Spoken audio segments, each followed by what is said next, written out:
So, in this lecture, we will analyze the poem A Valediction Forbidding Mourning by John Donne. It is a very famous love poem. If you look at the title is A Valediction. Valediction means farewell, यानी विदाई होना. Valediction means farewell. अगर विदा होते हो. Forbidding होता है forbid करना, मना करना. और मॉर्निंग मीन्स शोक मनाना, सैडनेस, दुख मनाना. That is called morning. So in this poem, the poet is asking his beloved not to feel sad over separation. The poem has been divided into 9 quatrains. Quatrains, as you know, one quatrain is equal to 4 lines. So the poem has been divided into 9 quatrains. If the basic idea of the poem is that the poet is separating from his beloved or wife due to a short foreign visit, and the beloved is feeling very sad over this separation, and the poet is trying to convince her not to feel sad. So this poem is about convincing his beloved that she should not feel bad over the short separation. यानी जो poet है वो कहीं बाहर जा रहा है, किसी दूसरे देश की विजिट पे, शॉर्ट ट्रिप है, और उसकी जो बिलव्ड है सी इज़ नॉट हैप्पी, उसको काफ़ी बुरा लग रहा है. तो पोइट जो है उसको कन्विंस कर रहा है कि वो उसको बुरा ना माने और दुख ना मनाए. तो let's start the poem. As virtuous men pass mildly away and whisper to their souls to go, while some of their sad friends do say, the breath goes now and some say no. The poet says, virtuous men, the men who are full of virtue, philosopher kind of person, बड़े अच्छे जो इंसान हैं, pass mildly away means they leave this world peacefully. And whisper means बड़ी शांति से, peacefully, आराम से, बिना शोर मचाए, without any noise. It means the virtuous man और the good persons in the world, they die peacefully, they leave this world peacefully. वो बड़े आराम से दुनिया को छोड़ देते हैं. Whilst some of their sad friends do say, the breath goes now and some say no. हालांकि जो उनके जो फ्रेंड्स हैं, they may be sad at their departure, वो काफ़ी दुख हो सकते हैं, उनके रिलेटिव बड़े दुखी हो सकते हैं, they feel sad after their death. but जो virtuous persons हैं, they really they leave this world gladly and peacefully. वो बड़े आराम से खुशी खुशी इस दुनिया से चले जाते हैं. तो फर्स्ट स्टेंजा में ही उसने सेपरेशन को, पार्टिंग को कन्विंस करने की कोशिश की है through comparison with virtuous person. अब सेकंड स्टेंजा में कहता है वो, so let us melt let us part, चलो थोड़ा सा जुदा हो जाते हैं, एंड मेक नो नॉइज, और इसका कोई शोर शराबा नहीं है. मीन्स हमारे, and no tear floods no shy tempest move. You should not shed tears, तुम्हें रोना नहीं है. You should not feel cry. And shy tempest, you should not feel shy means तुम्हें को दुख नहीं मनाना है, तुम्हें को रोना पीटना नहीं है. और let me go peacefully and silently to our profanation of our joys to tell the lady our love. Profane करना होता है डिसग्रेस करना, बेइज्जती करना. कहता है कि अगर तुम रोगी, if you show your pain your cry, your tears to the common man. Laity means common person. Common person.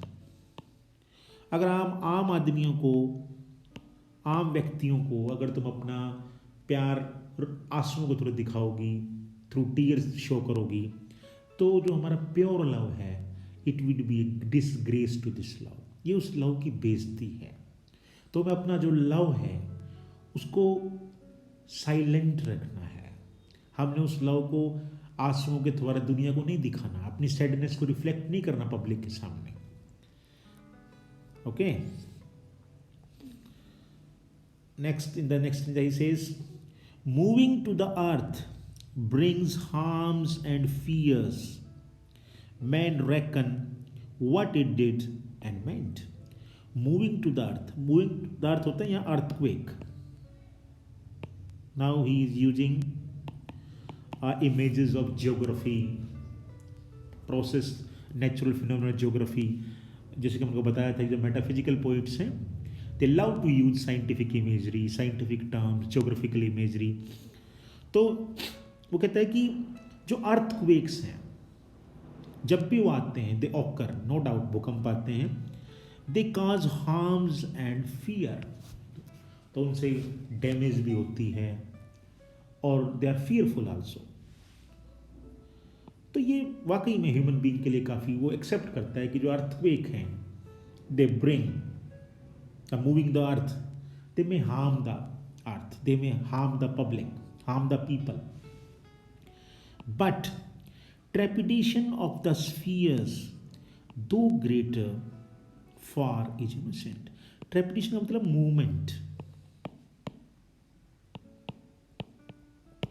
of the spheres.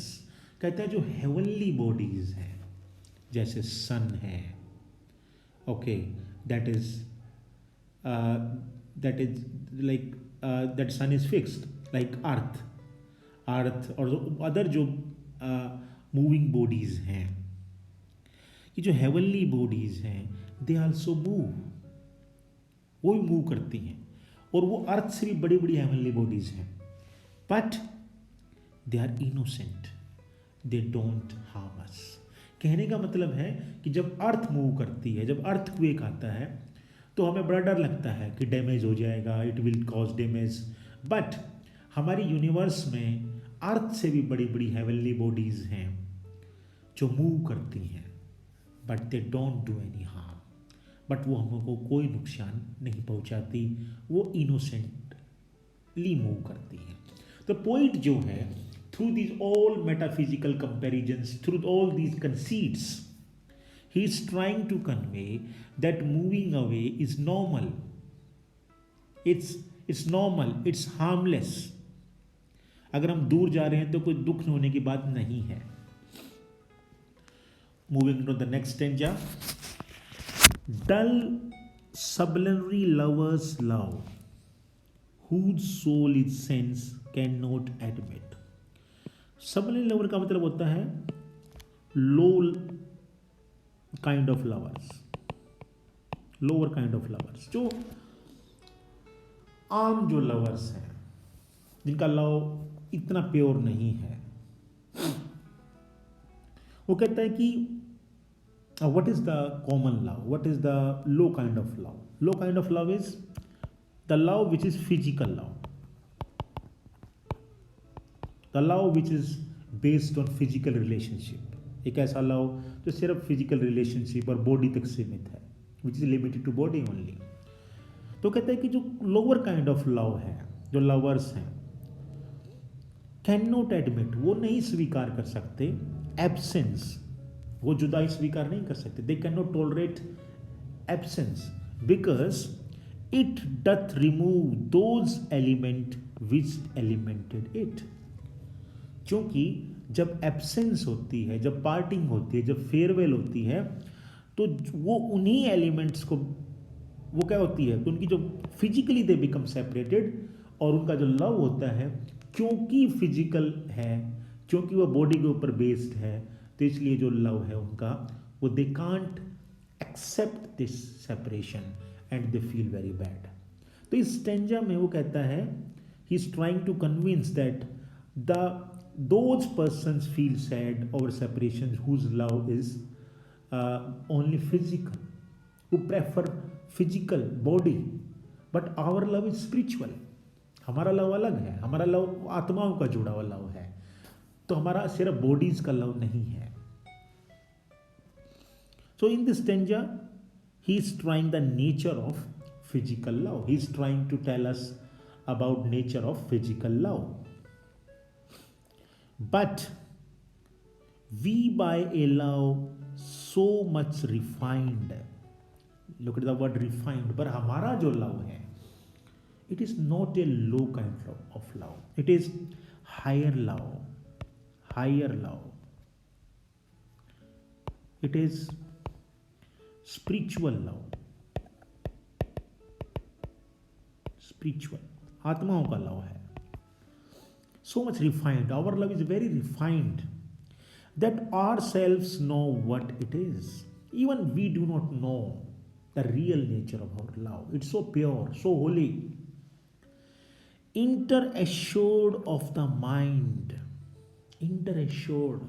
Our love is confident. Our love is complete. It is interconnected of our souls. It is interconnected by our minds. It is not only connected by body. तो यहाँ वो compare कर रहा है. पिछले stanza उसने कहा था कि जो लव फिजिकल है उस लव में सिर्फ वो बॉडी डिपेंडेंट है, बट हमारा जो लव है इट इज इंटर एश्योर्ड. ये इंटरकनेक्टेड है थ्रू माइंड्स, थ्रू सोल्स. हमारी आत्माएं जुड़ी हुई हैं. Careless eyes, lips and hands to miss. और ये जो, इसलिए हमारा लव आईज, लिप्स और हैंड्स को मिस नहीं करता. ये सारे आईज, लिप्स, हैंड्स क्या हैं? Physical features, physical beauty. तो हमारा लव, अगर मैं तुमसे फिजिकली दूर चला जाऊंगा, then our love will not bother about it, because we are connected through souls. So in this stanza the poet tells about the idea of higher love, idea of true love. The next stanza he says, our two souls, therefore which are one. He says that our two souls are actually one. Our souls are unified. हमारी जो आत्माएं हैं वो एक हैं, वो जुड़ी हुई हैं. They are interconnected. Though I must go, he says I have compulsion to go. I need by must, use of word must. वो कह रहा है कि मुझे जरूरी है जाना. Endure not yet a breach but an expansion. वो कहता है जो मुझे जाना पड़ रहा है, जो मुझे विजिट करने पड़ रही है, इससे हमारे प्यार में कोई ब्रीच नहीं आएगा. मतलब ब्रीच का मतलब it will not break but an expansion. Actually it will expand over love. Smartly says, वो कह रहा है जब हम जुदा होंगे तो हमारा लव कोई कम नहीं होगा, बल्कि हमारा लव एक्सपेंड होगा. और then he give a beautiful example, like gold to, that is wrongly written, airy thinness beat. वो कह रहा है जब जैसे गोल्ड है, जब हम गोल्ड को गोल्ड लीफ बनाते हैं तो उसको बीट करते हैं, उसकी बीटिंग करते हैं उसको. तो जब वो बीट करते हैं तो उसको थिन, वो स्प्रेड होता है, वो फैल जाता है. तो इसी कह रहा है कि ऐसे ही हमारा जो लव है वो after parting, after farewell, it will expand. It will not get contract, it will expand. वो बड़ा हो जाएगा और फैल जाएगा. Now this is the most important stanza and this is famous for the metaphysical conceit. कहता है इफ दे वर टू, कहते चलो ठीक है तुम नहीं मानते कि हम एक हैं. इफ दे वर टू, हालांकि हम एक हैं, बट फिर भी let us assume we are two persons. We are two different souls. They are two so. as stiff twin compasses are two. Compasses ये ज्योमेट्री में आपने देखा होगा। कंपास क्या होता है? जो कि सर्कल खींचने क्या होता है, इसमें टू लेग्स होती हैं और एक लेग जो होती है वो फिक्स रहती है और दूसरा लेग उसको ऐसे सर्कल खींचती है। That is called compass. Geometry में हमने यूज किया भी है। तो कहता है कि जैसे कंपास होता है उसकी टू लेग्स होती हैं। Thy soul the fixed foot makes no show. अब वो कह रहा है कि आप जो आपने देखा होगा यूज किया कंपास को, तो एक जो लेग होता है, एक जो फुट होता है वो फिक्स रहता है और दूसरा जो है मूव करता है सर्कल बनाने के लिए। Okay, understand? एक जो दो लेग्स होती हैं कंपास की, एक हमेशा फिक्स रखते हैं एक फुट को और बाकी को ऐसे घुमाते हैं, रिवोल्व करते हैं। तो कहता है कि तुम्हारी जो सोल है, यू आर फिक्स्ड फुट, तुम कंपास के फिक्स्ड फुट की तरह हो जो कभी मूव नहीं कर, मतलब हमेशा लगता है कि मूव नहीं करता, वो फिक्स रहता है। To move but doth if the other do. हालांकि जो दूसरा फुट है, जैसे मैं हूं, अपने आप को कंपेयर करता है कि I am the other foot, I am the moving foot, जो मूव कर रहा है, बाहर जा रहा है, और तुम फिक्स्ड फुट हो। तो फिक्स्ड फुट जो रिवॉल्व करता है तो वो तो मूव करता दिखता है, बट जो फिक्स्ड फुट है वो दिखता नहीं है, रोटेट होता, बट एक्चुअली वो भी उसके साथ साथ मूव करता है। It doesn't appear but move करता है। It's a very important metaphysical conceit. The lovers have been compared with the 2 feet of compass। Metaphysical conceit क्या होते हैं? वो कंपेरिजन्स जो बड़े फार फेस्ट हैं, जो बड़े अनयूजुअल हैं, जो कॉमन कंपैरिजन नहीं है। इसमें लवर्स को उसने एक कंपास के साथ कंपेयर कर डाला है।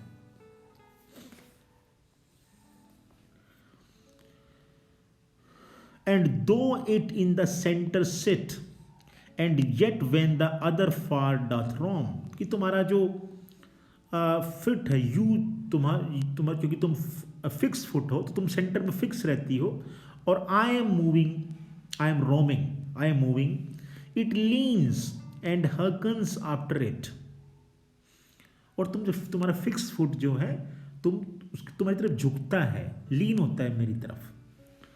And grows erect as it comes home. और वो कहता है कि जैसे ही वो सर्कल कंप्लीट हो जाता है, वो टास्क कंप्लीट हो जाता है मूविंग फिट का, और वापस आ जाता है, तो एकदम से फिर इरेक्ट हो जाते हैं, और दोनों फिट जो होते हैं, दोनों फीट जो होते हैं, they again stands close together. वो दोनों एक बार फिर इकट्ठे हो जाते हैं। The last stanza.